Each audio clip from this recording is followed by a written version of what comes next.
Rich dad watches homeless woman help his autistic son. What he finds out changes everything. The piercing sound of 8-year-old Ethan's screams cut through the busy afternoon crowd at Portland's Pioneer Courthouse Square like a blade through silk. Marcus Sullivan froze mid-stride, his $1,000 Italian leather shoes grinding against the rough pavement as his son collapsed onto the cold concrete, his small body convulsing with the overwhelming sensory overload that had become all too familiar. "No, no, no," Marcus whispered under his breath, his hands trembling as he reached for Ethan, who was now rocking back and forth. His fingers pressed so tightly against his ears that his knuckles had turned white. The businessman's perfectly pressed navy suit felt suddenly constricting as dozens of curious onlookers began to gather, their whispered conversations and pointed stares adding another layer of humiliation to an already unbearable moment. Marcus had been rushing from his downtown law firm to pick up Ethan from his specialized therapy session when the unexpected construction noise from the Max Light Rail repairs had triggered one of his son's most severe meltdowns in months. The jackhammers, the shouting workers, the honking traffic, and the general chaos of urban life had collided into a perfect storm of sensory hell for a child whose autism made him hypersensitive to even the gentlest sounds. "Ethan, buddy, look at me," Marcus pleaded, crouching down beside his son while acutely aware of the growing crowd. His heart pounded with a familiar mixture of helplessness and frustration.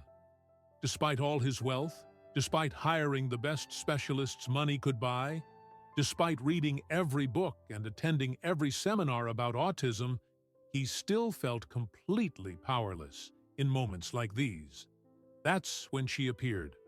A woman with matted gray hair and clothes that had seen far too many nights on the street quietly approached from behind a nearby food cart. Her weathered face bore the unmistakable marks of someone who had survived countless hardships, and her thin frame was bundled in layers of mismatched clothing that spoke of desperation and necessity rather than choice. Most people would have crossed the street to avoid her, but something in her eyes caught Marcus's attention. Without asking permission, without introducing herself, without any of the social pleasantries that Marcus's world demanded, the homeless woman slowly lowered herself to the ground next to Ethan. She didn't try to touch him or speak to him directly. Instead, she began to hum. It wasn't a melody Marcus recognized, but something ancient and soothing, a sound that seemed to come from somewhere deep within her chest. The humming was barely audible above the city noise, yet somehow it cut through everything else and reached Ethan in a way that Marcus's desperate words never could. Miraculously, impossibly, Ethan's screaming began to subside. "How is she doing this?" Marcus thought, watching in stunned silence as his son's rigid body gradually began to relax. The woman continued her gentle humming, never once looking directly at Ethan, never invading his space, but maintaining a presence that somehow communicated safety and understanding. Within minutes, Ethan's breathing had returned to normal. His hands slowly dropped from his ears, and his rocking motion began to slow. The crowd, sensing that the crisis was passing, began to disperse, leaving Marcus alone with his son and this mysterious woman who had accomplished what thousands of dollars in therapy sessions had failed to achieve. "Thank you," Marcus managed to whisper, his voice thick with emotion he rarely allowed himself to express. "I don't know how you did that, but thank you." The woman looked up at him for the first time, and Marcus was struck by the intelligence and sadness in her dark brown eyes. There was something familiar about her, something that nagged at the edges of his memory, but he couldn't place it. "Children like him understand more than people think," she said quietly, her voice surprisingly educated despite her appearance. "They just need someone to meet them where they are instead of trying to force them to be where we think they should be." Before Marcus could respond, Before he could ask her name or offer her money or do any of the things his privileged upbringing had taught him to do in situations involving homeless people, she was gone. She had melted back into the urban landscape as quickly and quietly as she had appeared, leaving Marcus with more questions than answers. As he helped Ethan to his feet and guided him toward their waiting BMW, Marcus couldn't shake the feeling that this encounter had been more than just a random act of kindness. Something about the woman's words, her manner, her uncanny ability to reach his son when no one else could, suggested a story far more complex than her appearance might indicate. That night, after Ethan had finally fallen asleep, Marcus found himself standing at his penthouse window overlooking the city, replaying the afternoon's events over and over in his mind. Who was she? How had she known exactly what to do? And why did he feel like their meeting had been the beginning of something that would change everything he thought he knew about his son, his life, and perhaps even himself? The questions haunted him, but what disturbed him most was the realization that in 8 years of being Ethan's father, he had never been able to calm his son the way that homeless woman had in less than 5 minutes. The thought cut through his pride like a knife, leaving him wondering what other truths about his failures as a parent were hiding just beneath the surface of his carefully constructed life.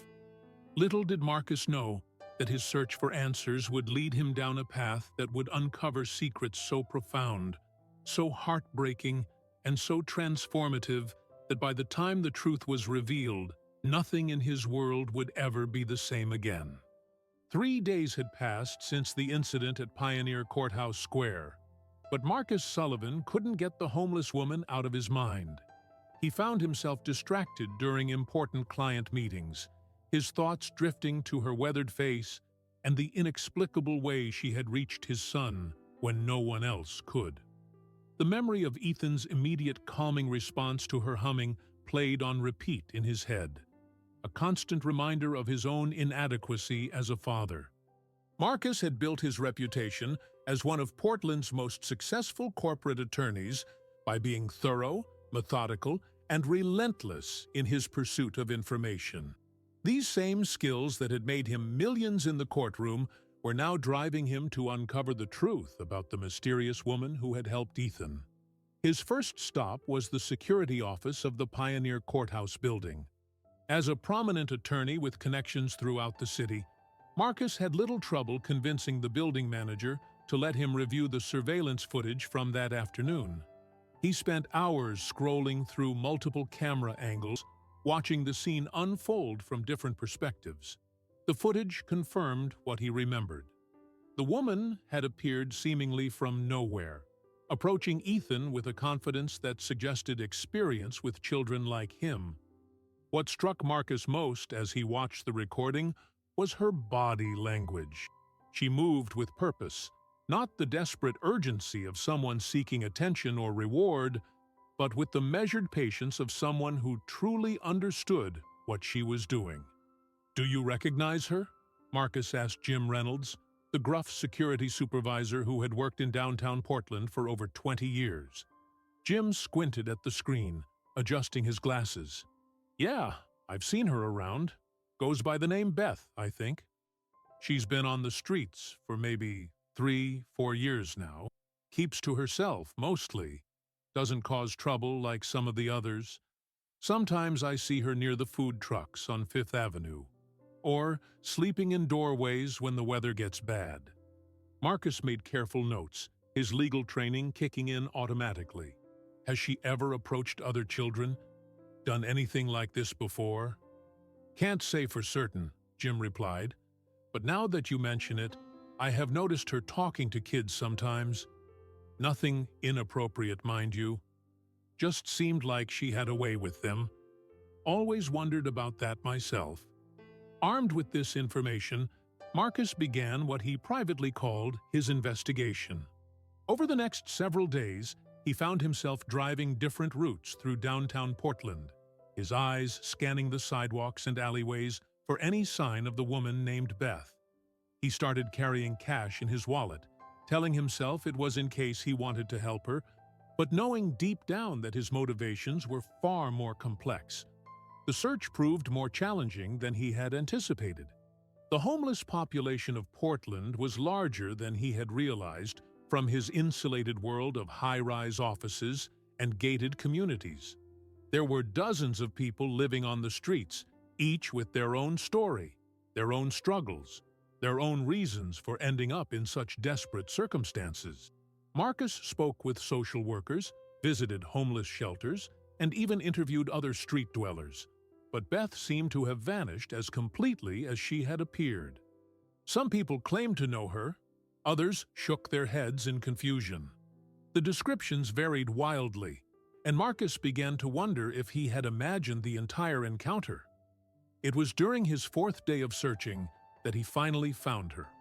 Marcus had parked his BMW near the Burnside Bridge, following a tip from a social worker who mentioned seeing an older woman who matched Beth's description in that area. As he walked along the waterfront, trying not to think about how out of place his expensive suit looked among the homeless camps, he heard a familiar sound. Humming. The same gentle, haunting melody that had calmed Ethan was drifting from beneath the bridge, mixed with the sound of the Willamette River flowing past. Marcus followed the sound, his heart racing with anticipation and nervousness. He found her sitting on a piece of cardboard, her back against a concrete pillar, sharing what appeared to be a can of soup with a younger woman who was clearly pregnant and looked to be in her early 20s. The pregnant woman was crying softly, and Beth was stroking her hair while continuing that same soothing hum. Marcus stood frozen, watching this intimate moment of compassion between two people who had nothing material to offer each other except kindness. The scene before him challenged every assumption he had ever made about homeless people, about human dignity, and about what it meant to care for others. "It's going to be okay, honey," Beth was saying to the younger woman. "We'll figure something out. There are places that help women in your situation. You don't have to do this alone." The pregnant woman looked up with tears in her eyes. "But what if they take my baby away? What if they think I'm not fit to be a mother because I don't have anywhere to live?" Beth's voice became firm but gentle. "Having a home doesn't make someone a good mother, and not having one doesn't make you a bad one. What makes a good mother is love, and I can see that you have plenty of that." Marcus felt his throat tighten. The wisdom in Beth's words struck him like a physical blow. Here was someone who society had written off, someone who had been reduced to sleeping under bridges and eating from cans. Yet she possessed an understanding of human nature that his expensive education and privileged upbringing had never provided him. As he stood there, struggling with whether to approach or retreat, Beth looked up and saw him. Recognition flashed in her eyes, followed by something that might have been embarrassment or fear.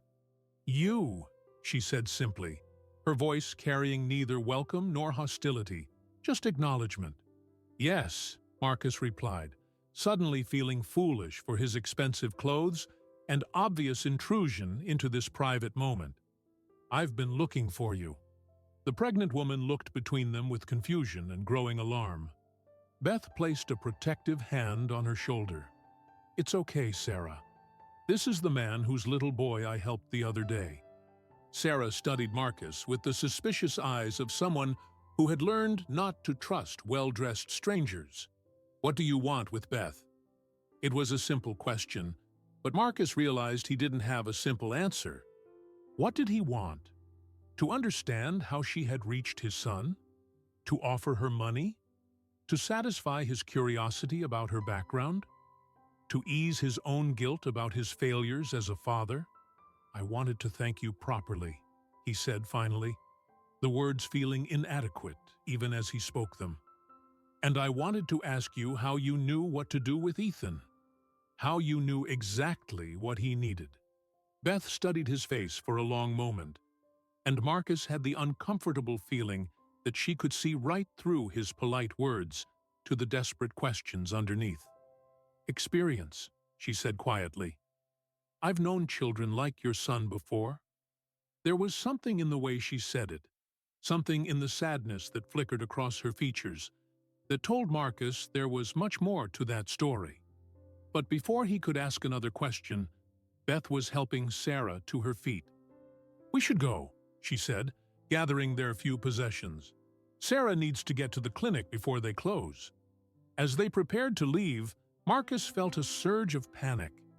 He couldn't let her disappear again, not when he was so close to getting answers. "Wait!" he called out, reaching into his wallet. "Please, let me help. I have money. I can—" Beth turned back to him, and the look in her eyes stopped him mid-sentence. It wasn't anger or pride, but something deeper and more complex. "Your money can't fix what's broken here," she said, her voice gentle but firm. "But if you really want to help, there's a free clinic on Morrison Street that's always short on supplies. They help people like Sarah." With that, she took Sarah's arm and walked away, leaving Marcus standing alone under the bridge with more questions than ever, and the growing realization that everything he thought he knew about helping people might be wrong. That night, Marcus wrote a check to the Morrison Street Clinic for $10,000, but the gesture felt hollow. As he sat in his penthouse, surrounded by all the trappings of his success, he couldn't shake the feeling that Beth had seen something in him that he didn't want to acknowledge. The way she had looked at him suggested she understood not just his son's needs, but his own desperate hunger for connection and meaning. The investigation had only just begun, but already Marcus was discovering that the answers he sought might come at a price he wasn't prepared to pay. The Morrison Street Free Clinic was nothing like the sterile, marble-floored medical facilities Marcus was accustomed to visiting. Located in a converted warehouse in southeast Portland, the building showed its age through cracked windows patched with tape and a front door that stuck when you tried to open it. The waiting room was filled with mismatched chairs and the overwhelming smell of disinfectant, fighting a losing battle against the odors of unwashed bodies and desperation. Marcus had arrived at the clinic under the pretense of following up on his donation, but his real purpose was to learn more about Beth. Dr. Elena Vasquez, the clinic's director, had agreed to meet with him during her lunch break, though she seemed puzzled by his interest in one particular patient. "We see a lot of homeless individuals here," Dr. Vasquez explained, as she led him through the narrow hallways lined with motivational posters in both English and Spanish. "Many of them come and go, but Beth is different. She's been bringing people here for about 2 years now, always looking out for others who need help." "What can you tell me about her background?" Marcus asked, trying to keep his voice casual. "Doctor." Vasquez paused at her office door, studying Marcus with the shrewd eyes of someone who had learned to read people quickly. "I can't share specific medical information, you understand? But I can tell you that Beth isn't like most of our homeless clients. She has education, real education. Sometimes she helps me translate medical terms for patients who don't speak English well. Her knowledge of anatomy and medical procedures is surprisingly sophisticated." Tooth. This information hit Marcus like a puzzle piece clicking into place. Beth's educated speech patterns, her intuitive understanding of Ethan's needs, her ability to counsel the pregnant woman with such wisdom, all suggested a background far more complex than her current circumstances indicated. "Has she ever mentioned having children of her own?" Marcus asked, the question slipping out before he could stop himself. Dr. Vasquez's expression shifted, becoming more guarded. "Why are you so interested in Beth specifically, Mr. Sullivan? Your donation was generous, but this level of curiosity about one individual patient is unusual." Marcus felt heat rise in his cheeks. "She helped my son. He's autistic, and she was able to reach him in a way that no one else has been able to. I'm trying to understand how and why." "I see." Dr. Vasquez leaned back in her chair, her expression softening slightly. "Beth does have a special way with children, especially those with special needs. But Mr. Sullivan, whatever you're looking for, Whatever answers you think she might have, you need to be careful. People end up on the streets for complex reasons, and sometimes digging into their past can cause more harm than good. The warning stayed with Marcus as he left the clinic, but it didn't deter him. If anything, it increased his determination to uncover Beth's story. That evening, he made a decision that would have shocked his colleagues and probably concerned his friends. He decided to spend time on the streets himself, not as a wealthy attorney offering charity, but as someone genuinely trying to understand the world Beth inhabited. For the next week, Marcus began altering his routine. Instead of working late at his downtown office, he would finish his day and walk the streets of Portland, particularly the areas where he had been told homeless individuals gathered. He learned about the unwritten rules of street life, the hierarchies and territories that existed within what most people saw as chaos. He discovered that Beth was known and respected among the homeless community, not just as someone who shared resources, but as a mediator and counselor.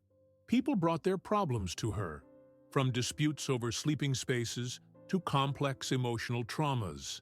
She seemed to carry an invisible authority that had nothing to do with physical strength or material possessions.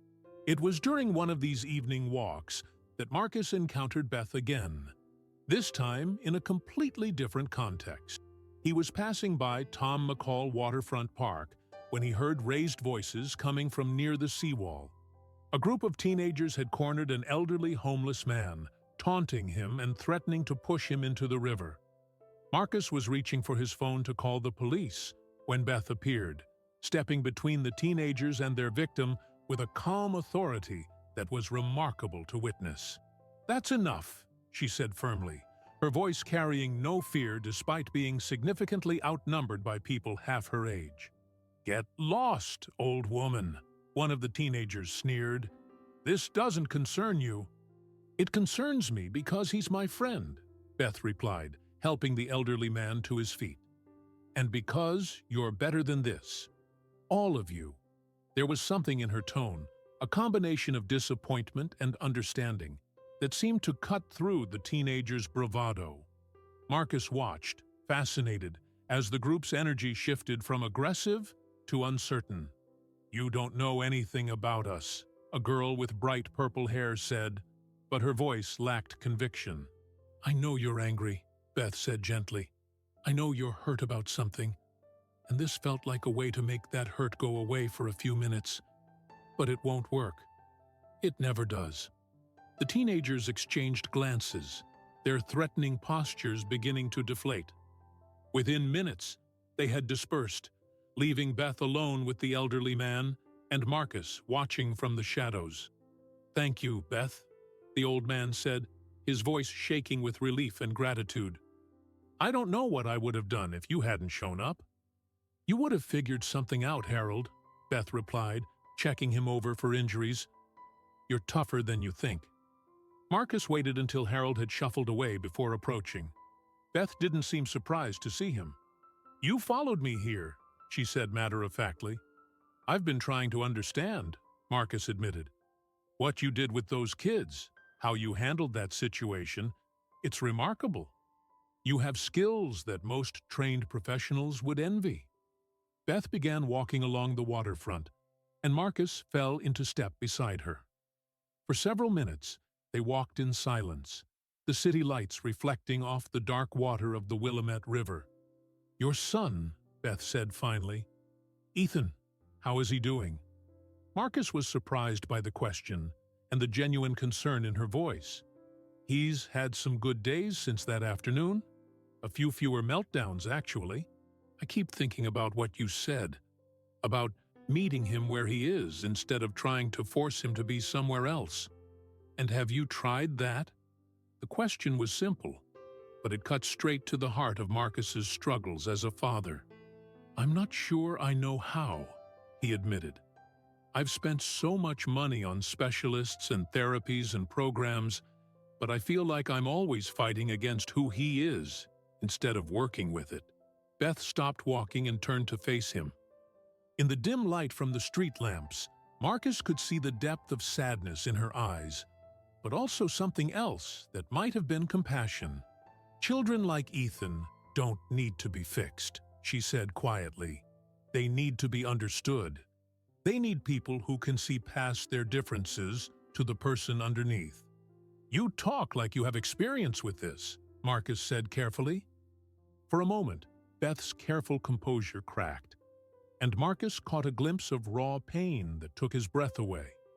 But just as quickly, her mask slipped back into place. "We all have experiences that teach us what matters," she said evasively. Marcus sensed that he was close to something important, something that might explain the mystery of Beth's knowledge and abilities.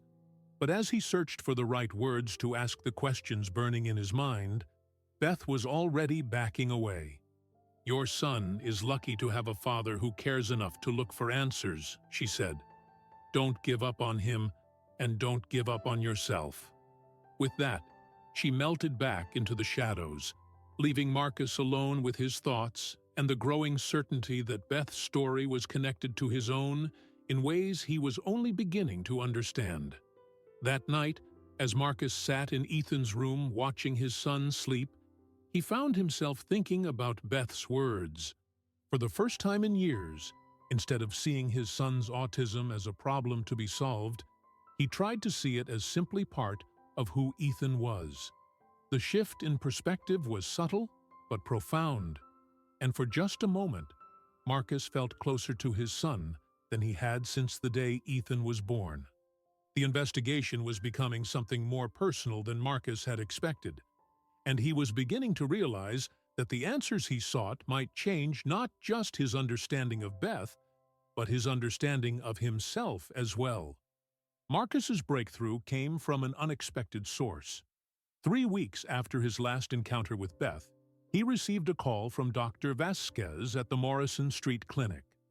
Her voice carried an urgency that immediately caught his attention. "Mr. Sullivan, I know I told you to be careful about digging into Beth's past, but something has happened that I think you should know about." Marcus was in his office, reviewing contracts for a major corporate merger, but he immediately set aside his work. "What kind of something?" "Beth was brought in yesterday evening. She collapsed near the Burnside Bridge, severe dehydration, and what appears to be pneumonia. She's stable now, but while we were treating her, she became delirious with fever and started talking about things from her past." Marcus felt his pulse quicken. "What kind of things?" "Mr. Sullivan, I think Beth might have been a doctor." The words hit Marcus like a physical blow. A doctor. It explained everything and nothing at the same time. Her medical knowledge, her educated speech, her intuitive understanding of how to help people, including children with special needs. "Are you certain?" Marcus asked, already reaching for his car keys. "Not completely, but she mentioned specific medical procedures, pharmaceutical names, and at one point she kept repeating something about losing her license and never forgiving herself. She also mentioned a name, Timothy, over and over again." Marcus was already in the elevator, heading for the parking garage. "Is she awake now? Can I see her?" "She's sleeping, but Mr. Sullivan, if I'm right about this, if she really was a physician, then something terrible must have happened to cause her to end up on the streets. You need to be prepared for that." The drive to the clinic felt endless. Marcus's mind raced with possibilities, each more heartbreaking than the last. What could cause a doctor to lose everything and end up homeless? Medical malpractice? Addiction? Personal tragedy? When he arrived at the clinic, Dr. Vasquez led him to a small room in the back, where Beth lay sleeping on a narrow cot. Even unconscious, she looked fragile and worn. Her gray hair spread across a thin pillow, her breathing shallow but steady. Marcus was struck by how different she appeared in this sterile medical setting compared to the confident, compassionate woman he had encountered on the streets. "She woke up briefly about an hour ago," Dr. Vasquez whispered. "I told her you had been asking about her, and she said she wasn't surprised." She said she'd been expecting you to find out eventually. Marcus pulled a chair close to Beth's bedside and sat down to wait. As the hours passed, he found himself studying her face, looking for clues about the person she had been before her life had taken whatever tragic turn had led her to the streets. Near midnight, Beth's eyes fluttered open. She looked around the room with confusion before her gaze settled on Marcus. "Mr. Sullivan," she said, her voice hoarse but clear. "I suppose it's time we had an honest conversation." Marcus leaned forward. "Beth, Dr. Vasquez thinks you might have been a physician. Is that true?" Beth closed her eyes for a long moment, and when she opened them again, Marcus saw a weariness that went far deeper than physical exhaustion. "Dr. Elizabeth Chen," she said quietly, "pediatric neurologist, specialized in autism spectrum disorders and developmental disabilities. I had a practice in Seattle for 15 years before—" Her voice trailed off, and Marcus waited patiently for her to continue. "Before I killed a child." The words hung in the air like a physical presence. Marcus felt the blood drain from his face, but he forced himself to remain calm and listen. His name was Timothy Walsh, 8 years old, high-functioning autism, just like your Ethan. His parents brought him to me because he was having seizures, and they were desperate for help. Beth's hands began to tremble, and Marcus could see the effort it took for her to continue speaking. "I prescribed a new medication, something that had shown promise in clinical trials. I was so confident, so sure that I was helping him. But I made a mistake. A dosage calculation error that seems so simple now, so preventable." Tears began to flow down Beth's cheeks, but she continued talking as if the words had been trapped inside her for years. "Timothy had an adverse reaction. His seizures got worse, much worse. By the time we realized what was happening, it was too late. He suffered massive brain damage and died 3 days later." Marcus felt like he couldn't breathe. The tragedy Beth was describing was every parent's worst nightmare, every doctor's deepest fear. The investigation showed that it was my error, my responsibility. I lost my medical license, faced criminal charges that were eventually dropped, and had to pay a settlement that bankrupted me.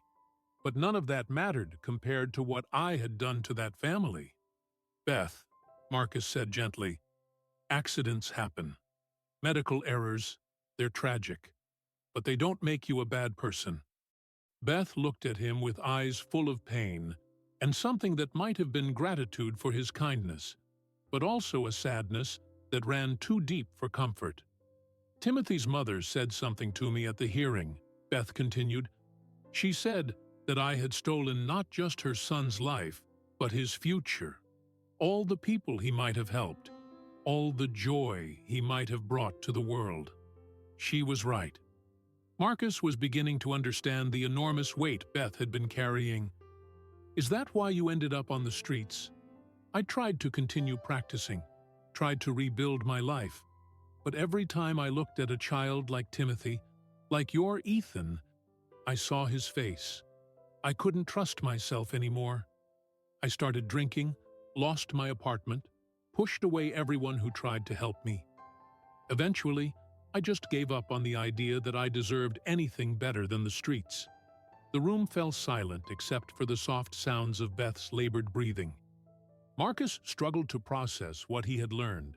This woman who had shown such wisdom and compassion, who had been able to reach his son in ways that no one else could, was tormented by a mistake that had destroyed her life and the life of another child.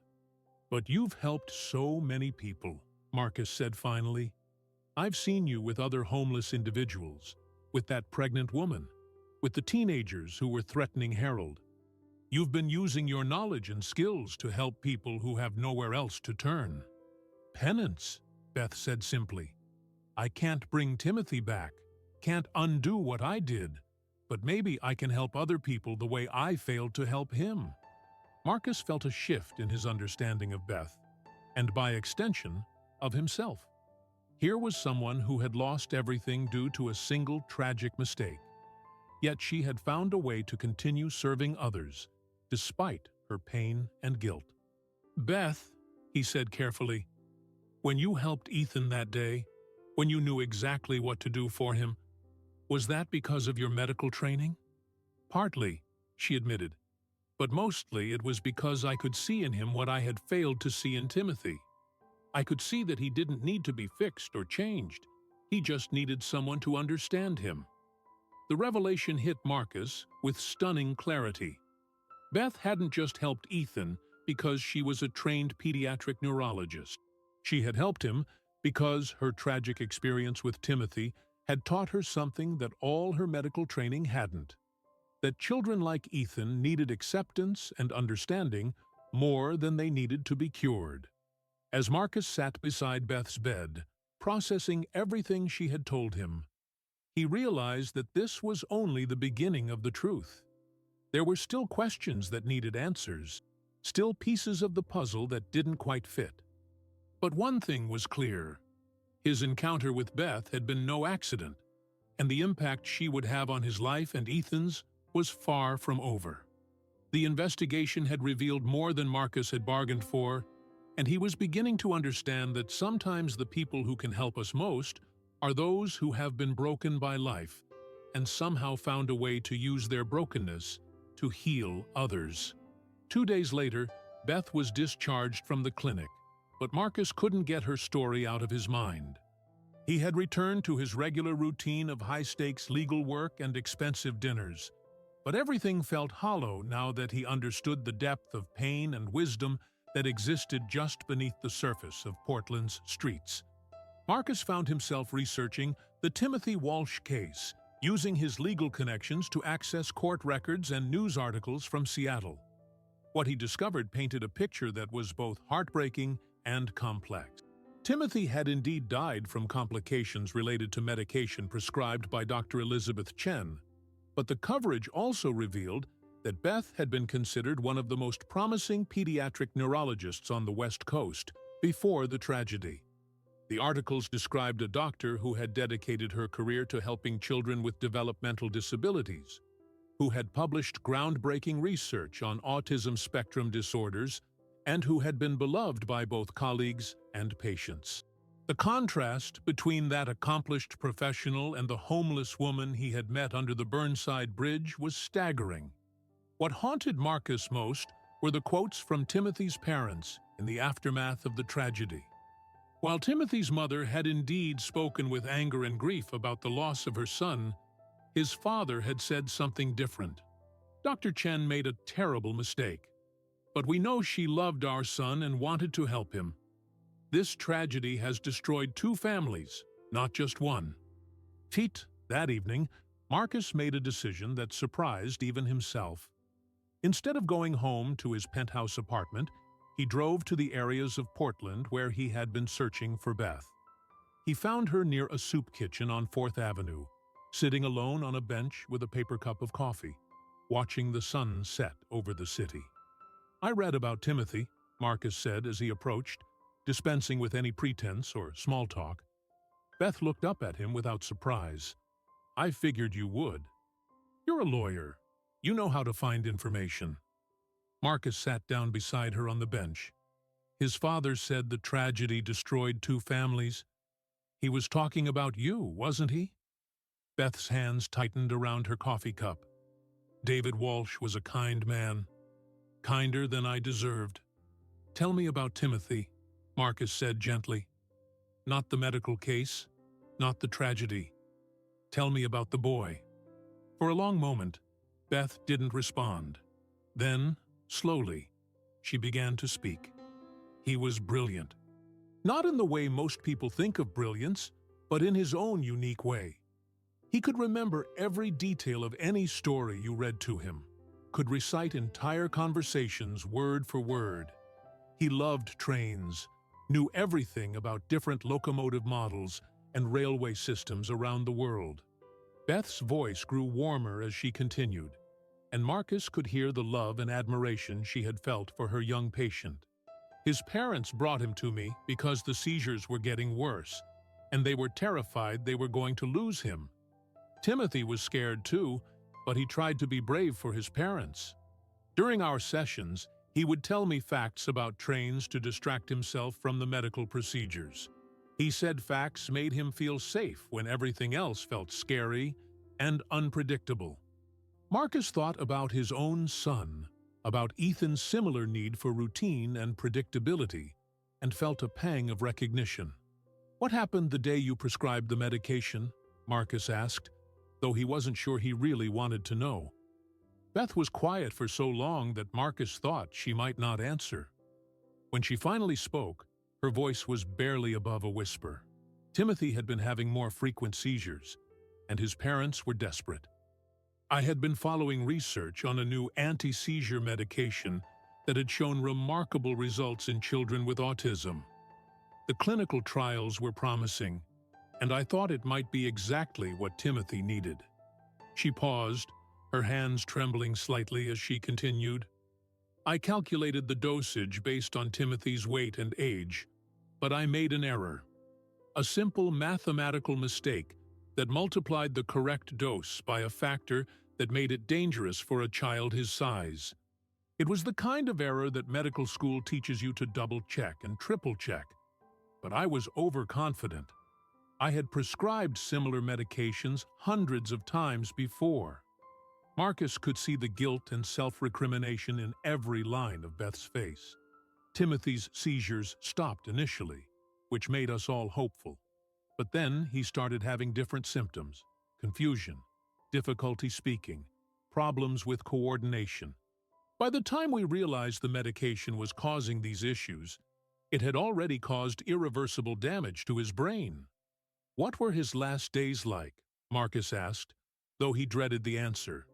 "He was in and out of consciousness for 3 days," Beth replied, her voice breaking. "When he was awake, he was confused and frightened. He kept asking for his train books, kept trying to tell me facts about locomotives, but the words wouldn't come out right. His parents never left his side. They held his hands and read to him from his favorite train encyclopedia, even when the doctors said he probably couldn't hear them anymore." Marcus felt tears stinging his own eyes as he imagined the scene Beth was describing. "The worst part," Beth continued, "was that in his final lucid moment, Timothy looked at me and said, 'Dr. Beth, did I do something wrong? Is that why I feel so sick?' He thought it was his fault. This brilliant, innocent child thought he had caused his own suffering." Tear-eyed, and the weight of Beth's guilt was palpable, and Marcus began to understand why she had been unable to continue practicing medicine. The responsibility for a child's death, especially under such circumstances, would be devastating for any physician, but for someone who had dedicated their career to helping children with special needs, it would be unbearable. "His funeral was on a Tuesday," Beth said, staring into the distance. "His parents buried him with his collection of toy trains. David Walsh, Timothy's father, came up to me afterward and said that Timothy would have wanted his trains to help other children somehow. He asked me to donate Timothy's train books to other families with autistic children." Marcus was struck by the extraordinary grace Timothy's father had shown in the midst of his grief. "Did you do it? Donate the books?" "Yes," Beth whispered, "but I couldn't handle seeing other children like Timothy. Every time I tried to return to work, I would look at a patient and see Timothy's face, hear his voice asking me if he had done something wrong. I started making mistakes in my diagnoses, second-guessing every decision. My colleagues were patient at first, but eventually they suggested I take extended leave. And that's when everything fell apart?" Beth nodded. "I lost my practice. My savings went toward the legal settlement, and I started drinking to numb the pain. I pushed away my friends, my colleagues, anyone who tried to help me. I convinced myself that I deserved to lose everything because of what I had done to Timothy and his family." Marcus sat in silence, absorbing the magnitude of Beth's story. Here was a woman who had been at the pinnacle of her profession, respected and successful, brought down by a single tragic mistake that had cost a child his life. "Beth," Marcus said finally, "I understand now why you were able to help Ethan the way you did. Your experience with Timothy, as devastating as it was, taught you something that most people never learn." Beth looked at him with confusion. "It taught you that children like Ethan don't need to be fixed or cured," Marcus continued. "They need to be understood and accepted for who they are. Timothy's death was a tragedy, but maybe his legacy is that through your pain, you've learned how to truly help other children like him." "That's a nice thought," Beth said bitterly, "but it doesn't bring Timothy back. It doesn't undo the pain I caused his family." "No, it doesn't," Marcus agreed, "but it might prevent other families from experiencing that pain. Beth, you've been hiding your knowledge and expertise on the streets, helping people in small ways, but what if there was a way for you to honor Timothy's memory by using what you've learned to help more children like him?" Beth shook her head. "I can never practice medicine again. I lost my license, and even if I could get it back, I could never trust myself with another child's life." "I'm not talking about practicing medicine," Marcus said, an idea beginning to form in his mind. "I'm talking about something different, something that would help families like Timothy's, and like mine, understand their children better." As they sat together on that bench, watching the city lights begin to twinkle in the gathering darkness, Marcus felt the first stirrings of a plan that would change both their lives. Beth's story was heartbreaking, but it was also a testament to the power of human resilience and the possibility of redemption through service to others. The investigation had revealed the truth about Beth's past, but Marcus was beginning to realize that the real question wasn't who she had been, but who she could become. The homeless woman who had calmed his son with her gentle humming might hold the key not just to helping Ethan, but to helping countless other children and families struggling with the challenges of autism and developmental disabilities. For the first time since learning about Timothy's death, Marcus saw a glimmer of hope that Beth's tragedy might somehow be transformed into something meaningful and healing for everyone involved. The following week brought an unexpected development that would deepen Marcus's understanding of Beth's story and its connection to his own life.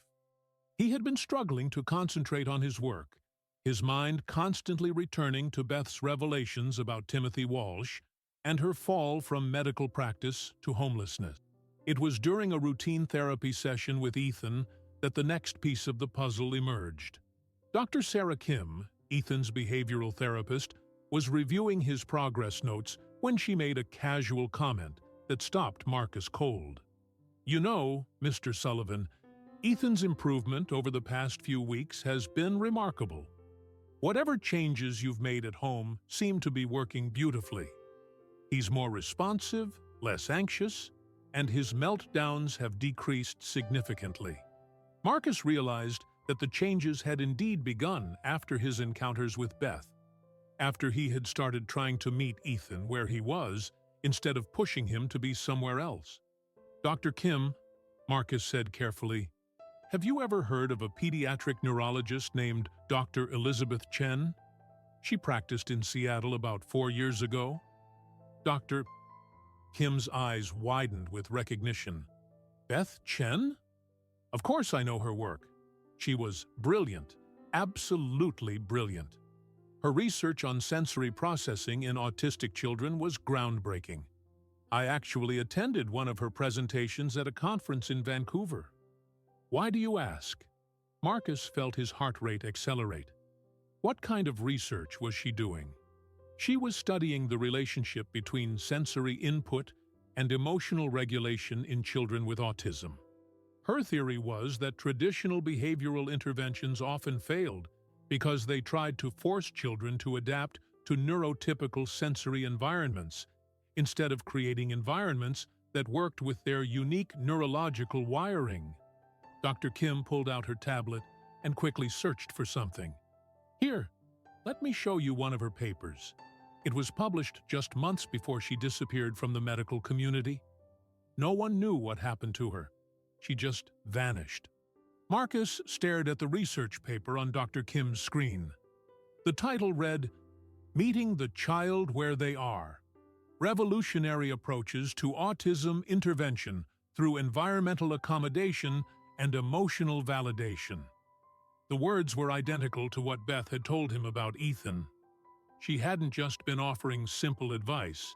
She had been sharing the culmination of years of professional research and clinical experience. "Dr. Kim, this research, is it still being used?" Unfortunately, no. When Dr. Chen disappeared, her work was left unfinished. There were rumors about some kind of malpractice incident, but nothing concrete. It was a huge loss to the field. She was on the verge of revolutionizing how we approach autism therapy. That evening, Marcus drove to the areas where he typically found Beth, his mind racing with questions and possibilities. He found her at a small community garden in southeast Portland, helping an elderly man tend to a patch of vegetables despite the approaching darkness. "We need to talk," Marcus said as he approached. Beth looked up from the tomato plants she was examining. "I figured you'd have more questions after what I told you. Dr. Kim, Ethan's therapist, she knows your work. She says your research was revolutionary, that it could have changed how we treat autism." Beth's hands stilled on the tomato vines. "That research died with Timothy. It doesn't matter what potential it had." "But it does matter," Marcus insisted. "Beth, your theories about meeting children where they are, about working with their neurology instead of against it, it's exactly what Ethan needed. What you did for him that day wasn't just instinct or experience. It was the application of groundbreaking research." Beth stood up slowly, brushing dirt from her hands. "Marcus, you don't understand. My research was based on the premise that we could help these children without causing them harm. Then I killed a child with my arrogance and overconfidence. Everything I thought I knew was wrong." "No," Marcus said firmly. "Timothy's death was a medication error, a tragic mistake. It had nothing to do with your behavioral research or your understanding of autism. The two things are completely separate." Beth shook her head. "I can't separate them. Every time I think about helping a child like Ethan, I see Timothy's face. I hear him asking me if he did something wrong." Marcus could see the pain in Beth's eyes, but he could also see something else, a glimmer of the passionate researcher and clinician she had once been. "Beth, what if I told you that there might be a way to honor Timothy's memory while continuing your work? What if there was a way to help children like him and Ethan without the risk of medical practice?" "What are you talking about?" Marcus took a deep breath, knowing that what he was about to propose would sound crazy, but feeling certain it was right. "I want to fund a research foundation. A non-profit organization dedicated to continuing your work on autism intervention, but focused on behavioral and environmental approaches rather than medical ones. We could call it the Timothy Walsh Foundation." Beth stared at him in shock. "Marcus, you can't be serious." "I'm completely serious. Beth, your research could help thousands of families like mine. Children like Ethan need what you know, what you've learned through both your professional training and your personal tragedy."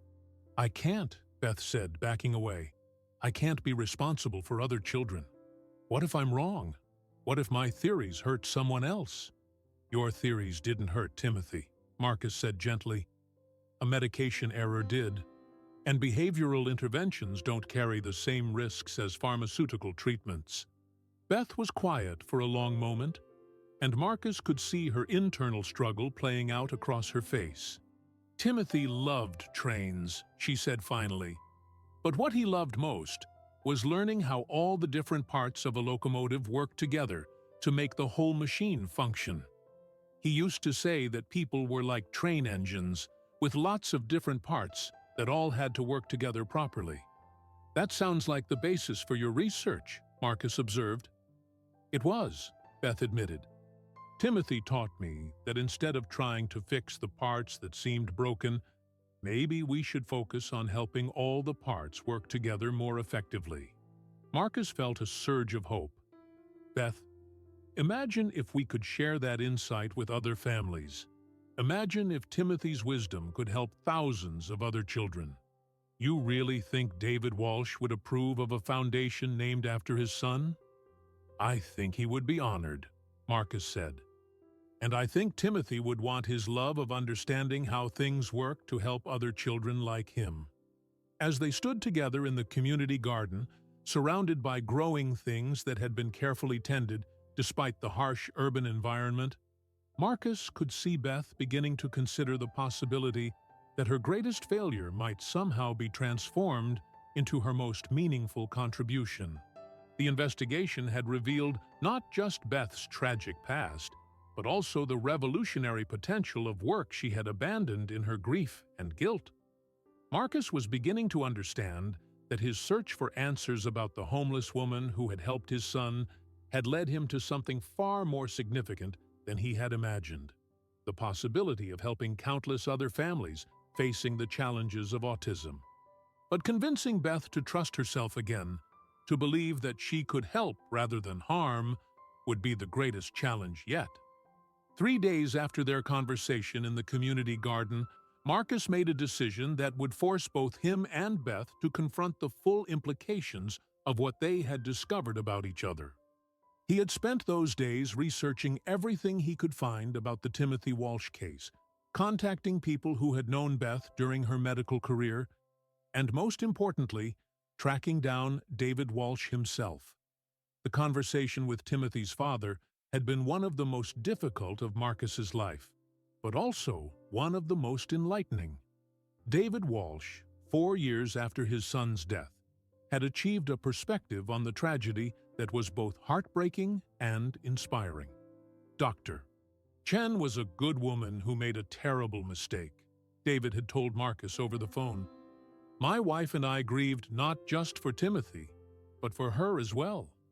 We tried to find her after the legal proceedings ended, wanted to tell her that we didn't hate her, but she had disappeared completely. Now Marcus stood outside the abandoned warehouse where Beth had been staying, according to Harold, the elderly homeless man she had helped weeks earlier. The building was scheduled for demolition, but for now, it provided shelter for several people who had nowhere else to go. Marcus found Beth in a corner of the warehouse, sitting on a makeshift bed made from cardboard and old blankets, reading a water-damaged medical journal by the light of a small battery-powered lantern. Still keeping up with the research?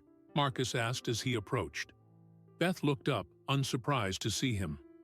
Old habits die hard, though most of this information is outdated now. Marcus sat down on a crate across from her. I spoke with David Walsh yesterday.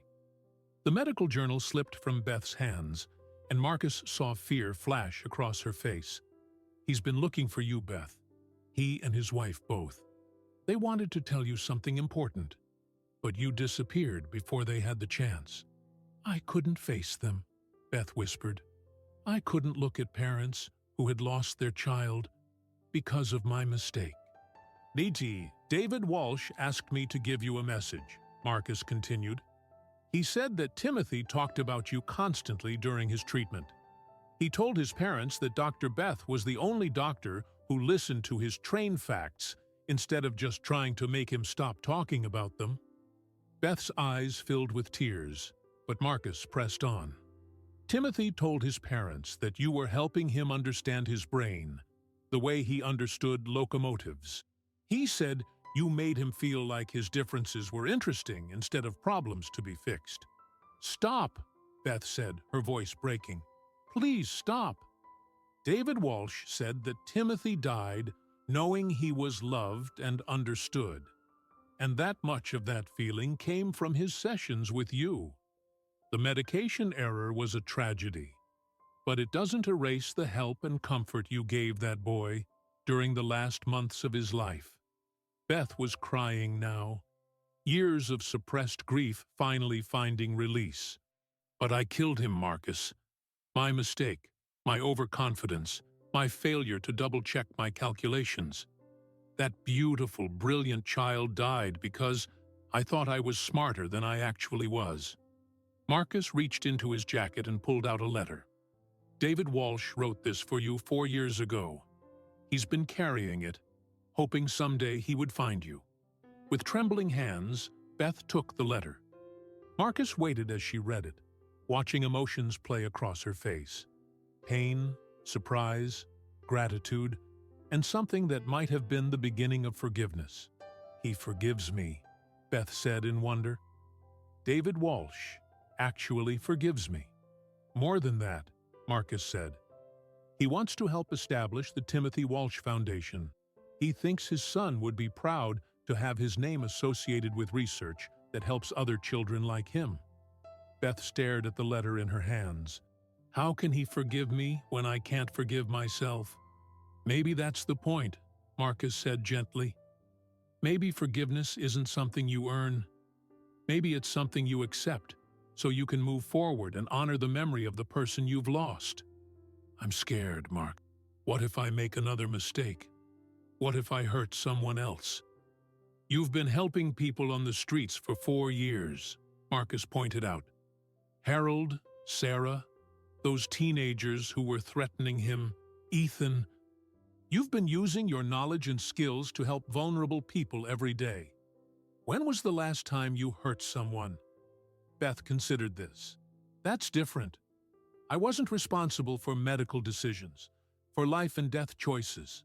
The foundation wouldn't involve medical practice, Marcus explained.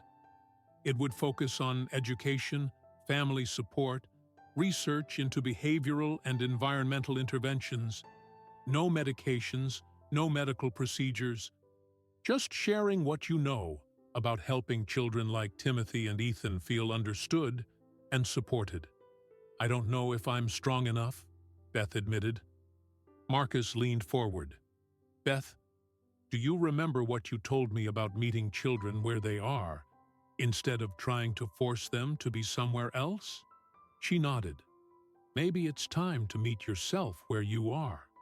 You're not the confident physician you were 4 years ago, and you're not the broken woman who first ended up on the streets. You're someone who has learned something profound about human resilience, about helping others, about finding meaning in the midst of tragedy. Beth was quiet for a long time, reading and rereading David Walsh's letter. Timothy's father mentioned something in here about how Timothy would want his story to help other children. He says Timothy always believed that understanding was the most important gift you could give someone. What do you think Timothy would want you to do now? Marcus asked. Beth wiped her eyes with a torn sleeve. He would want me to help other children understand themselves the way I helped him understand himself. He would want me to stop hiding what I know. Beth, I need to ask you something important. When you helped Ethan that day, when you knew exactly what to do for him, was part of your ability to reach him connected to your guilt about Timothy? The question caught Beth off guard. What do you mean? I mean, did your determination to help Ethan come partly from your desire to succeed with him where you felt you had failed with Timothy? Beth considered this carefully. Yes, she said finally. I saw Timothy in Ethan's eyes, heard Timothy's confusion in Ethan's cries. I needed to help Ethan partly because I couldn't help Timothy anymore. Then Timothy was still teaching you, even after his death. He was still helping you understand how to help other children. The realization hit Beth with visible impact.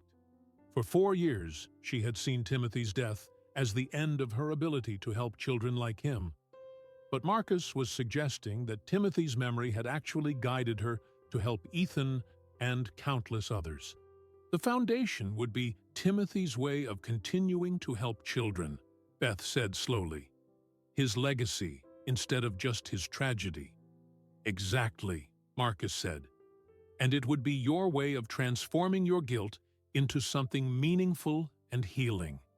As they sat together in that abandoned warehouse, surrounded by the detritus of broken lives and discarded dreams, Marcus could see Beth beginning to accept the possibility that her story might have a different ending than the one she had written for herself. The confrontation with truth had been painful, but necessary. Now, the real work would begin, transforming tragedy into hope, guilt into purpose, and brokenness into healing for families who needed what Beth had learned through her journey from success to failure to redemption. The Timothy Walsh Foundation became a reality 3 months later, but not without significant challenges that tested both Marcus's determination and Beth's fragile confidence. The legal work required to establish the nonprofit was complex, involving coordination with medical licensing boards, educational institutions, and autism advocacy organizations across multiple states. Marcus had expected resistance from some quarters. The medical community was initially skeptical about a foundation based on the work of a doctor who had lost her license due to malpractice. Several prominent pediatric neurologists questioned whether Beth's research should be continued, given the circumstances of her departure from practice. But support came from unexpected sources. Dr. Sarah Kim became one of the foundation's first endorsers, providing documentation of the effectiveness of Beth's theories in her work with Ethan and other patients. Parents of autistic children, many of whom had struggled with traditional intervention approaches, began sharing stories of how Beth's philosophy of meeting the child where they are had transformed their families. The most powerful endorsement came from David Walsh himself. At the Foundation's first board meeting, held in a conference room at Marcus's law firm, Timothy's father spoke with quiet dignity about his son's relationship with Dr. Beth Chen. Timothy was fascinated by how different parts of complex systems work together. David told the assembled board members he would have loved the idea that his story could become part of a larger system designed to help other children like him. Beth sat at the far end of the conference table, still uncomfortable with being the center of attention. But Marcus could see something changing in her demeanor. The defeated woman he had first encountered under the Burnside Bridge was slowly being replaced by someone who was rediscovering her sense of purpose. The Foundation's mission will be threefold, Marcus explained to the board. First, we'll provide family education and support services, teaching parents and caregivers how to create environments that work with their children's neurological differences rather than against them. Second, we'll fund research into non-medical behavioral interventions for autism spectrum disorders.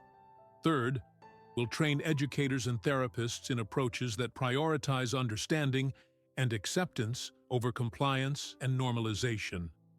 Beth cleared her throat nervously. "I want to be clear about something," she said, her voice gaining strength as she continued. "This foundation will never provide medical advice or recommend pharmaceutical interventions. My role will be limited to sharing what I've learned about behavioral and environmental approaches to supporting autistic children and their families." Dr. Kim nodded approvingly. "That's exactly what's needed. There are plenty of medical resources available, but very few programs that focus on helping families understand and work with their children's unique neurological profiles." Over the following weeks, Beth slowly transitioned from the streets to a small apartment Marcus helped her secure. The adjustment was difficult. After 4 years of homelessness, living indoors felt strange and sometimes overwhelming. But having a safe space allowed her to begin organizing her thoughts and research in ways that hadn't been possible during her years of survival-focused existence. The first family to participate in the Foundation's pilot program was Marcus and Ethan. Beth began visiting their home twice a week, not as a medical professional, but as an educational consultant who helped Marcus understand his son's needs and behaviors from a different perspective. Ethan's stimming behaviors, Beth explained during one of their sessions, aren't problems to be eliminated. They're self-regulation strategies that help him manage sensory input. Instead of trying to stop them, we can help him use them more effectively. Marcus watched as Beth showed Ethan how to use different textures and movements to calm himself when he became overwhelmed. The transformation in his son was gradual, but remarkable. Ethan's meltdowns became less frequent and less severe, and for the first time, Marcus began to see glimpses of joy and curiosity in his son's interactions with the world. "How did you know this would work?" Marcus asked, after a particularly successful session. Beth's expression grew thoughtful. "Timothy taught me that autistic children aren't broken versions of neurotypical children. They're different kinds of minds that work in beautiful ways when we stop trying to force them into neurotypical patterns." The success with Ethan led to referrals from other families, and soon the foundation was serving dozens of children and their parents. Beth developed workshops and training materials based on her research and clinical experience, but always with the humility of someone who had learned the importance of acknowledging limitations and uncertainties. 6 months after the foundation's establishment, Marcus received a call that would test everything they had built. A prominent autism advocacy organization was inviting Beth to present her research at a national conference, but they wanted full disclosure about her background and the circumstances that had led to her departure from medical practice. "I can't do it," Beth told Marcus when he shared the invitation. "Standing up in front of hundreds of professionals and parents, knowing they all know about Timothy, about my mistake. I'm not strong enough for that kind of scrutiny." "Beth," Marcus said gently, "your mistake is part of your story, but it's not the whole story. Timothy's death was a tragedy, but the work you've done since then, the families you've helped, the understanding you've gained, that's part of your story too. What if they ask questions I can't answer? What if someone challenges my right to work with children after what happened?" Marcus could see the fear in Beth's eyes, the same fear that had kept her on the streets for 4 years, rather than seeking help or trying to rebuild her life. "Then you tell them the truth," he said.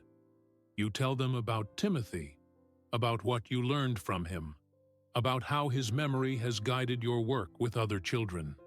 You tell them that your greatest failure taught you your most important lesson." The night before the conference, Beth called Marcus in a panic. "I keep thinking about Timothy's mother, about what she said about me stealing her son's future. What if she's right? What if I don't deserve to help other children?" Marcus thought carefully before responding. "Beth, Timothy's future was stolen by a tragic accident, not by malicious intent. But maybe part of his future can be restored through the children you help now.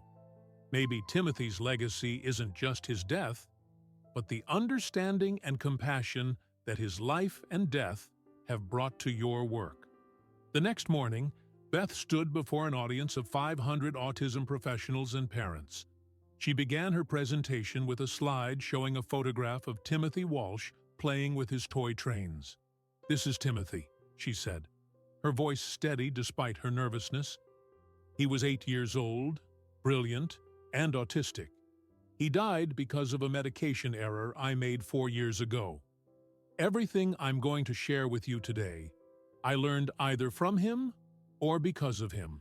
What followed was the most honest and powerful presentation on autism intervention that many in the audience had ever heard. Beth shared her research, but she also shared her failures, her guilt, and her journey toward understanding that helping children like Timothy meant accepting them completely rather than trying to fix them. The standing ovation lasted 5 minutes. Afterward, dozens of parents and professionals approached Beth, not with condemnation, but with gratitude for her honesty and insight. That evening, as Marcus and Beth sat in the hotel bar, exhausted but triumphant, Beth raised her glass of water in a toast.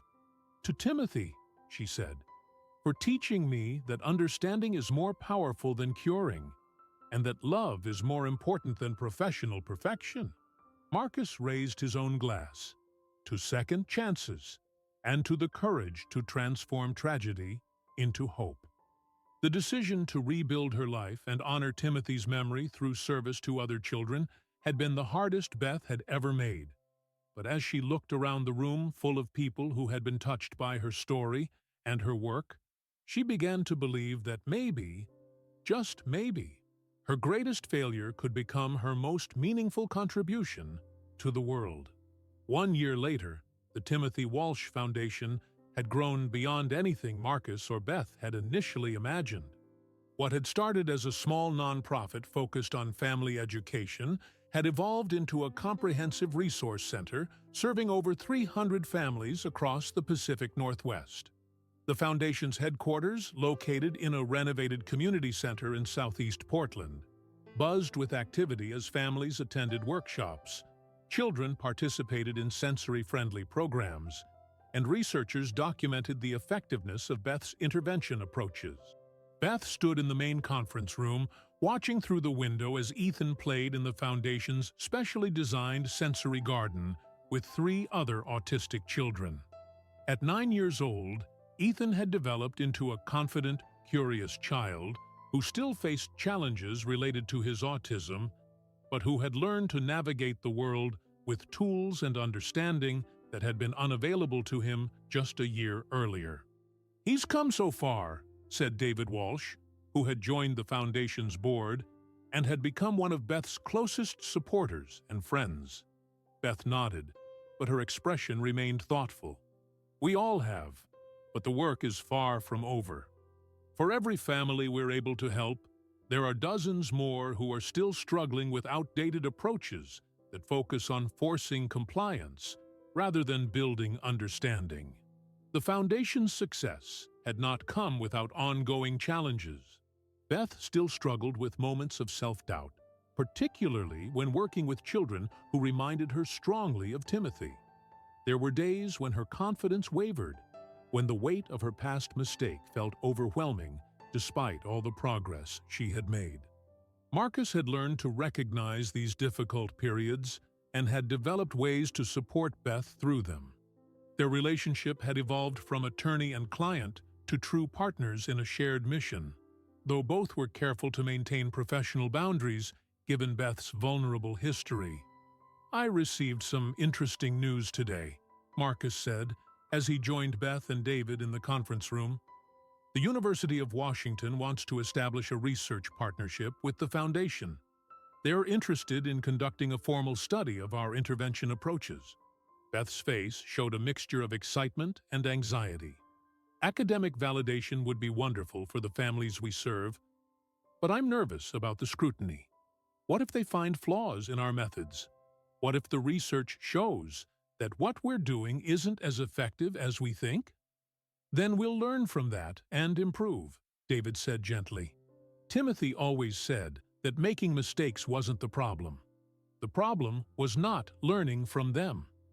The conversation was interrupted by the arrival of Sarah, the pregnant woman Beth had helped under the Burnside Bridge over a year ago. Sarah now worked part-time at the Foundation as a family advocate, and her 8-month-old daughter Emma had become something of a mascot for the organization. "Beth, there's a family here to see you," Sarah said. They drove up from California after reading about the Foundation online. Their son is 6 years old, recently diagnosed, and they're feeling pretty overwhelmed. Beth immediately stood up. Despite her ongoing struggles with confidence, she had never hesitated to help a family in need. "Of course. Are they in the consultation room?" As Beth left to meet with the new family, Marcus found himself reflecting on the remarkable transformation he had witnessed. The homeless woman who had once hidden her expertise out of shame and guilt had become a confident advocate for children and families, though she retained the humility that her tragic experience had taught her. Later that afternoon, Marcus observed Beth working with the California family. 6-year-old Miguel was having difficulty with transitions and had been having daily meltdowns at school. His parents, Rosa and Carlos, were exhausted and desperate for help. "Miguel," Beth said gently, sitting at his eye level rather than towering over him, "your mom tells me that you really like dinosaurs. Is that true?" Miguel, who had been hiding behind his mother's legs, peeked out and nodded shyly. "I bet you know lots of fascinating facts about dinosaurs. Would you like to tell me about your favorite one?" For the next 20 minutes, Beth listened with genuine interest as Miguel shared his extensive knowledge of prehistoric creatures. She asked thoughtful questions, made connections between different dinosaur species, and gradually helped Miguel relax and engage with her. "Miguel has an amazing memory and such detailed knowledge," Beth told his parents. "These aren't deficits to be corrected. They're strengths to be celebrated and built upon." Marcus watched as Beth explained to Rosa and Carlos how Miguel's intense interests could be used as bridges to learning other skills, how his need for routine could be supported rather than fought against, and how his sensory sensitivities could be accommodated rather than ignored. "The goal isn't to make Miguel act like a neurotypical child," Beth explained. "The goal is to help him develop the skills he needs to navigate the world as an autistic person, while maintaining his unique strengths and perspectives." By the end of the session, Miguel was sitting comfortably next to Beth, drawing pictures of velociraptors while his parents took notes on strategies for supporting him at home and advocating for him at school. "How do you do that?" Rosa asked as the session concluded. "Every other professional we've seen has focused on what's wrong with Miguel, but you see what's right with him." Beth's smile was tinged with sadness. "I learned from a very wise little boy that children like Miguel aren't broken. They just need us to understand their unique way of experiencing the world." That evening, as the foundation staff gathered for their weekly reflection meeting, Beth shared her thoughts about the day's work. "Miguel reminded me so much of Timothy," she said. "The same intense interests, the same detailed memory, the same sensitivity to changes in routine. A year ago, working with a child like that would have been unbearable for me. I would have seen only Timothy's face, heard only Timothy's voice." "What's different now?" asked Dr. Kim, who had joined the foundation as its research director. "Now I see Timothy's legacy," Beth replied. "I see how his love of learning, his attention to detail, his unique way of understanding the world can be honored by helping other children like him thrive." Marcus noticed that Beth's voice no longer broke when she talked about Timothy. The pain was still there, would always be there, but it had been transformed into something purposeful and healing. "I think Timothy would be proud of what we've built here," David said quietly. "He always wanted to help other people understand complex systems. The foundation is like a complex system that helps families understand their children." As the meeting concluded and staff members began to leave, Marcus lingered to talk with Beth privately. "How are you really doing?" he asked. "I know you put on a brave face for the families, but I also know this work brings up difficult emotions for you." Beth considered the question carefully. "Some days are harder than others," she admitted. "There are still moments when I wonder if I have any right to be helping children after what happened to Timothy. But then I see a child like Miguel discover that someone understands him. Or I watch Ethan teach another child how to manage sensory overload. And I remember that Timothy's death doesn't have to be meaningless if his life continues to teach us how to help others." "Hi, Beth," Marcus said gently. "You've helped over 300 families this year. You've trained dozens of professionals in more effective approaches to autism support. You've transformed your greatest failure into your most meaningful contribution. I think it's time to forgive yourself." Beth looked out the window at the empty sensory garden, where earlier that day children like Timothy and Ethan had played and learned together. "I'm working on it," she said. "Every day, I'm working on it." The transformation wasn't complete, might never be complete, but it was real and ongoing.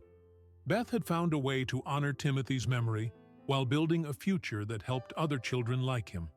The homeless woman who had once hidden under bridges had become a beacon of hope for families struggling to understand and support their autistic children. As Marcus drove home that evening, he reflected on how his search for answers about the mysterious woman who had helped his son had led to something far greater than he had imagined. The investigation had uncovered not just Beth's tragic past, but also her extraordinary capacity for growth, healing, and service to others. The story was far from over, but the trajectory was clear. From tragedy to purpose, from guilt to redemption, from hiding to helping. It was a transformation that honored both Timothy's memory and the potential of every child the foundation would serve in the years to come. 2 years after that first encounter in Pioneer Courthouse Square, Marcus stood once again in the same location. But this time, he wasn't alone.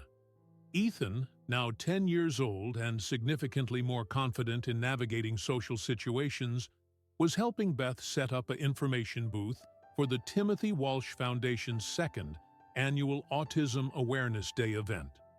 The square was filled with families, many of whom had been touched by the Foundation's work over the past 2 years. Children played in designated sensory-friendly zones, while parents attended workshops on advocacy, communication, and understanding their children's unique needs. The atmosphere was celebratory, but also purposeful, reflecting the Foundation's philosophy that autism should be understood and supported rather than feared or stigmatized. Marcus watched as Beth interacted with a group of newly diagnosed families, her confidence now evident in every gesture and word. The transformation from the broken woman he had first encountered was remarkable, though he knew the journey had been neither easy nor complete. "Dr. Chen," said a young mother holding the hand of a 7-year-old boy who was clearly overwhelmed by the crowd. "Jake is having trouble with all the noise. Should we leave?" "Let's try something different," Beth said gently, crouching down to Jake's level. "Jake, I notice you like to count things. Would you like to help me count how many red balloons we have at our booth?" As Jake became absorbed in the counting task, his anxiety visibly decreased. Beth used the opportunity to teach his mother about redirection techniques and the importance of giving children like Jake concrete tasks that utilize their strengths during overwhelming situations. "That's the approach that changed everything for us," said David Walsh, who had been watching the interaction with admiration. David had become not just a board member, but a close friend to both Marcus and Beth, finding in their work a meaningful way to honor his son's memory. "It's Timothy's approach," Beth corrected gently. "He taught me that when the world feels too chaotic, focusing on details and patterns can create a sense of safety and control." The event continued throughout the afternoon, with families sharing their stories, professionals learning new techniques, and children discovering that they weren't alone in their experiences. For Marcus, the day represented the culmination of a journey that had begun with his desperate search for understanding about his son's needs and had evolved into something far more significant. As the afternoon wound down, Marcus found Beth sitting quietly in the sensory garden that had been created in one corner of the square. She was watching Ethan teach a younger child how to use a weighted lap pad to manage anxiety. "Ethan's become quite the teacher," Beth observed with a smile. "He learned from the best," Marcus replied, settling onto the bench beside her. "Beth, I need to tell you something. I've been offered a position with the State Attorney General's office, heading up a new division focused on disability rights advocacy." Beth turned to look at him with surprise. "That's wonderful, Marcus. It's exactly the kind of work you're passionate about. The position would allow me to work on systemic changes that could help thousands of families like ours. But it would also mean stepping back from day-to-day involvement with the Foundation." Beth nodded thoughtfully. "The Foundation has grown beyond what either of us imagined. It's time for it to stand on its own, with its own leadership structure." "Are you ready for that responsibility?" Marcus asked gently. Beth considered the question seriously. 2 years ago, I would have said absolutely not. The idea of being responsible for an organization that affects so many children and families would have terrified me. But I've learned something important through our work together. What's that? I've learned that running from responsibility doesn't protect anyone. Timothy died partly because I was overconfident, but other children have been helped because I learned to be appropriately humble about what I know and don't know. Marcus could see the growth in Beth's perspective, the way she had integrated her tragic experience into a more mature understanding of professional responsibility. The foundation will continue Timothy's work, Beth continued, but it will do so with the humility that his death taught me. We'll always acknowledge our limitations, always seek input from families and other professionals, and always remember that our primary obligation is to first do no harm. As the sun began to set over Portland, families began packing up their materials and saying their goodbyes. Marcus watched as several parents approached Beth to thank her personally for the impact the foundation had made on their lives. "Dr. Chen," said Rosa, Miguel's mother from California, "I wanted you to know that Miguel starts at a new school next month. They've agreed to implement all the accommodations we discussed. And for the first time, I feel hopeful about his educational future." "That's wonderful, Rosa. Remember, you are Miguel's best advocate. Trust your instincts about what he needs." As the last families departed, Marcus, Beth, David, and Ethan found themselves alone in the square as the city's evening lights began to twinkle around them. "I have something for you," David said to Beth, reaching into his jacket pocket. He pulled out a small wooden train, carefully painted and obviously handmade. "Timothy made this in art therapy during his last month. I've been saving it for the right moment." Beth accepted the small train with trembling hands. "David, I can't take this. It's too precious." "Timothy would want you to have it," David said firmly. He loved trains because they represented systems working together perfectly. That's what you've created with the foundation. A system that helps families work together more effectively. Beth held the small train carefully, her eyes filled with tears that were now more about gratitude than grief. "There's something else I want to share," she said, looking at the three people who had become her closest friends and supporters. "I've been in contact with Timothy's mother, Linda. She's been following the foundation's work, and she wants to meet with me." Marcus felt a surge of concern. "How do you feel about that?" "Nervous, but ready," Beth replied. "I think it's time to have the conversation we should have had 4 years ago. Not about blame or forgiveness, but about how we can honor Timothy's memory together." Ethan, who had been quietly listening to the adult conversation, suddenly spoke up. "Dr. Beth, will you tell Timothy's mom about how he helped me?" Beth looked at Ethan with surprise. "What do you mean, sweetheart?" "Well, you said Timothy taught you how to help kids like me. So, really, Timothy helped me even though I never met him. Maybe his mom would like to know that." The simple wisdom of Ethan's observation struck all 4 adults with profound impact. Timothy's influence had indeed extended far beyond his short life, touching children and families he would never meet through the lessons his life and death had taught Beth. "You're absolutely right, Ethan," Beth said, her voice thick with emotion. "Timothy has helped you, and Miguel, and hundreds of other children. I think his mom would very much like to know that." As they walked through the now quiet square toward their cars, Marcus reflected on the extraordinary journey that had brought them all together. What had begun as a desperate search for understanding about his son's needs had uncovered a story of tragedy, guilt, redemption, and ultimately, hope. Beth had transformed from a homeless woman hiding from her past into a confident advocate for children and families. Marcus had evolved from a successful but disconnected father into someone who understood that true success meant using his privileges and abilities to serve others. Ethan had grown from a struggling child into a confident young person who understood his own worth and potential. Most importantly, Timothy Walsh's brief life had been transformed from a story of medical tragedy into a legacy of understanding, acceptance, and love that would continue to impact families for generations to come. "Thank you," Beth said quietly as they reached their cars. "For what?" Marcus asked. "For not giving up on me when I had given up on myself, for seeing possibilities when I could only see failures, for helping me understand that my worst mistake could become my most meaningful contribution." Marcus smiled. "Thank you for teaching me that sometimes the people who can help us most are those who have been broken by life and somehow found a way to transform that brokenness into wisdom."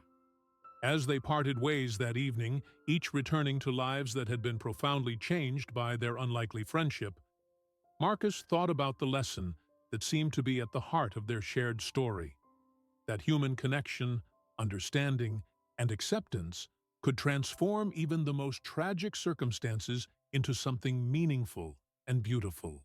The homeless woman who had calmed his autistic son with her gentle humming had indeed changed everything, not through magic or coincidence, but through the patient work of turning pain into purpose, guilt into growth, and tragedy into hope. It was a transformation that honored both Timothy's memory and the potential of every child and family the foundation would continue to serve. In the end, Marcus realized, the most important discovery hadn't been about Beth's past or professional credentials. It had been about the extraordinary capacity of human beings to heal, grow, and serve others, even in the aftermath of devastating loss and failure. That was the lesson that would guide the Foundation's work for years to come, and the truth that had indeed changed everything for everyone involved. The story had come full circle, from a moment of crisis in a public square to a celebration of hope and community in that same location. But the real circle was larger and more meaningful, from tragedy to healing, from isolation to connection, from despair to purpose. It was a circle that would continue to expand as the Timothy Walsh Foundation carried forward its mission of understanding, accepting, and supporting children and families in their unique journeys through life. Sometimes our greatest failures become our most meaningful contributions when we have the courage to transform pain into purpose and use our brokenness to heal others. True redemption comes not from forgetting our mistakes, but from ensuring that others benefit from the wisdom those mistakes have taught us. What did you think about this story? Tell us in the comments and give it a rating from 0 to 10. Your opinion really helps us create even better stories for you. Also, let us know where you're watching from. Don't forget to subscribe, turn on the notification bell, and click right here on the final screen to watch more stories that will truly touch your heart. Thank you for being with us.